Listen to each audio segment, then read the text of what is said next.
चलिए अब एक कॉन्सेप्ट टेस्ट कर लेते हैं। इस क्वेश्चन में आपको कुछ कॉम्प्लेक्स कंपाउंड दिए गए हैं और आपसे इनका आईयूपीएसी नेम लिखने को कहा गया है। अब आप इस वीडियो को 2 मिनट के लिए पॉज कीजिए और इस क्वेश्चन का आंसर लिखिए। आई होप आपने इन क्वेश्चंस के आंसर लिख लिए होंगे।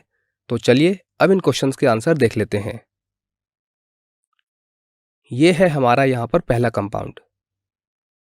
अगर हम यहाँ पर सेंट्रल मेटल का ऑक्सीडेशन नंबर निकालें तो वो आता है +3 और ये है इस कंपाउंड का आईयूपीएसी नेम। क्योंकि यहाँ पर 6 अमोनिया थे इसलिए हमने लिखा हेक्साएमीन। अब क्योंकि लिगेंड्स में केवल अमोनिया है, इसके बाद आता है मेटल का नाम।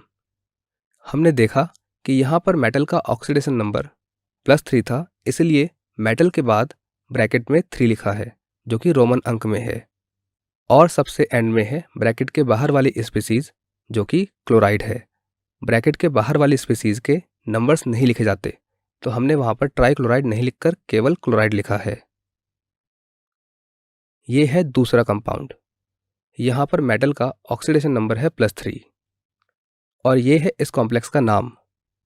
क्योंकि यहाँ पर 5 अमोनिया है इसलिए पेंटाएमीन लिखा गया है, और एक क्लोरीन है इसलिए क्लोराइडो लिखा गया है। क्योंकि क्लोराइडो C से है और एमीन A से, इसलिए एमीन पहले आया और क्लोराइडो बाद में आया। और मेटल की ऑक्सीडेशन स्टेट को यहाँ पर रोमन अंक में लिखा गया है। ये है नेक्स्ट कंपाउंड। इसका नाम है पोटेशियम हेक्सासाइनाइडो फेरेट 3। यहाँ पर अगर हम मेटल के ऑक्सीडेशन स्टेट देखें तो वो +3 आती है।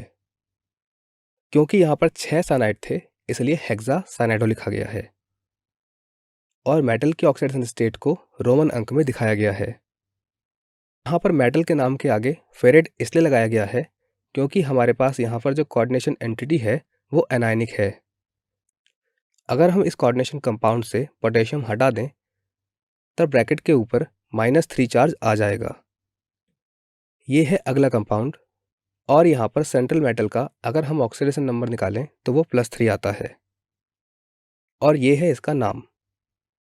क्योंकि यहाँ पर ऑक्सीलेटो आयन 3 है इसलिए ट्राई ऑक्सीलेटो लिखा गया है।